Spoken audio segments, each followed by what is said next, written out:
Kembali lagi di DevOps dunia nyata.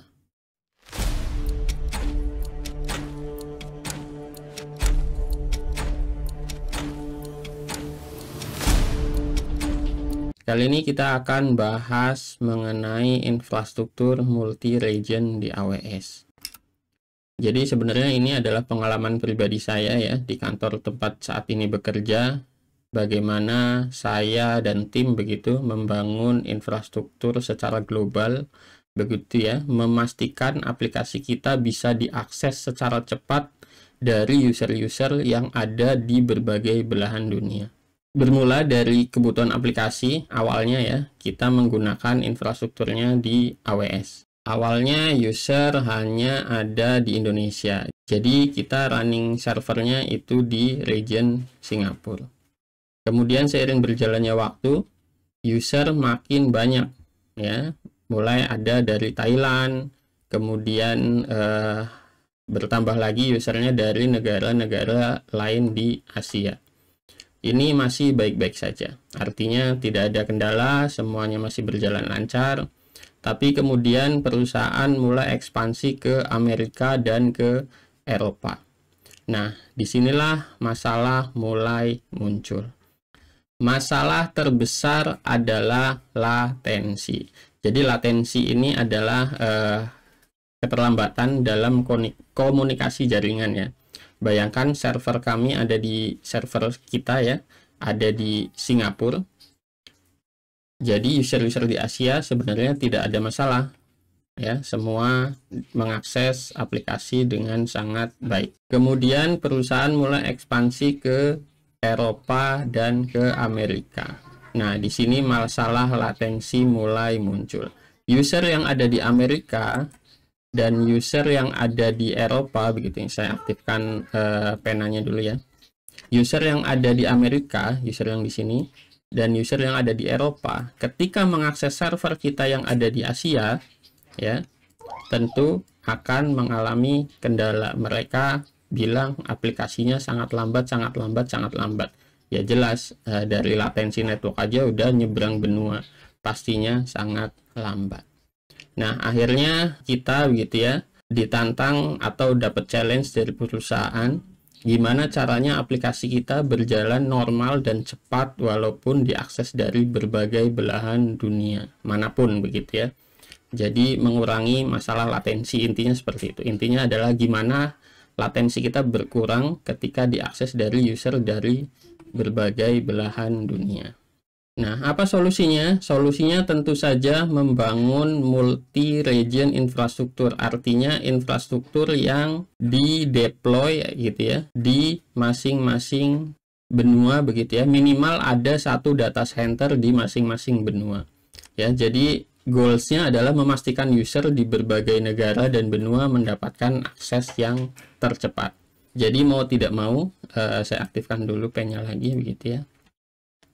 Jadi server kita yang tadinya ada di Asia, kita duplikasi juga, kita running di Eropa, dan kita running juga di Amerika. Ya. Jadi di sini di Singapura, di Asia kita data centernya di Singapura, SGP.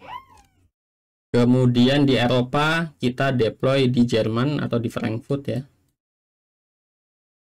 Frankfurt. Kemudian di Amerika kita deploy servernya di Virginia.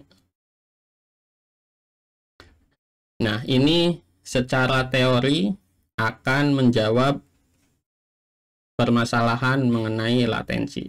Jadi user yang ada di Amerika ya dia akan dapat server yang di Amerika, user yang ada di Eropa dia akan dapat server di Eropa, user yang ada di Asia dia akan dapat server yang ada di Asia.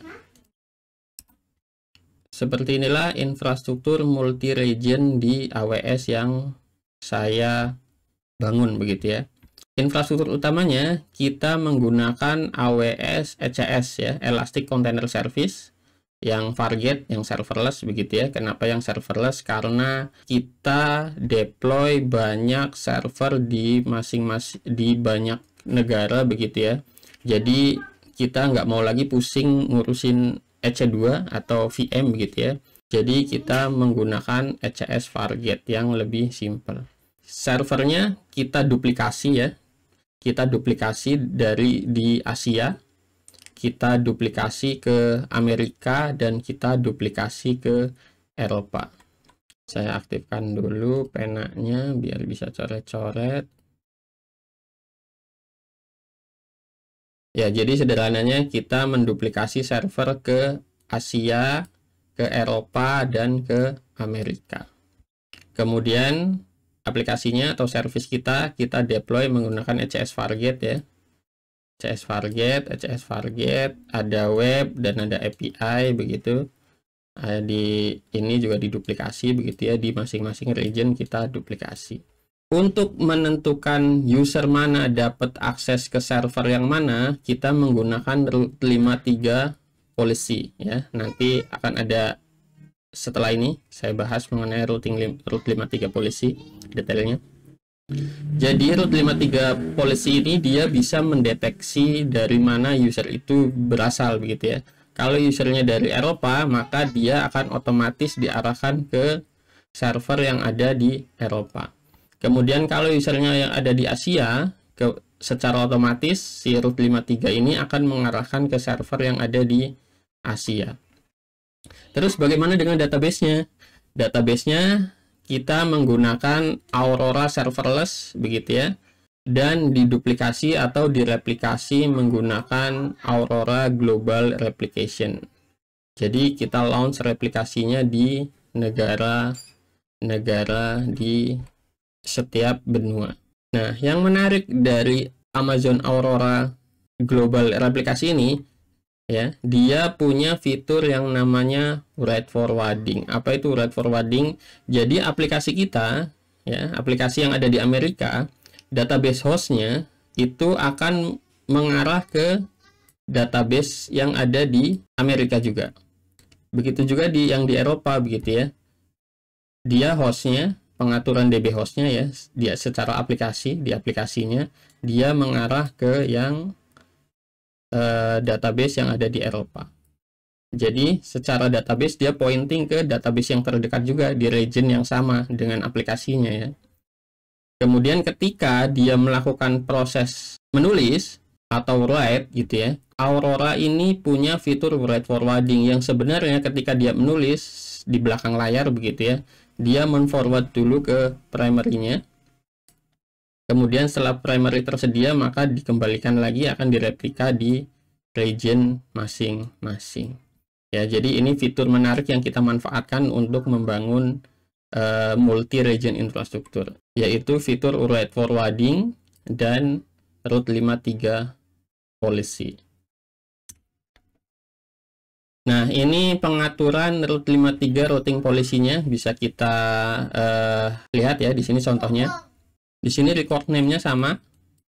Ya, kita bikin record name-nya sama.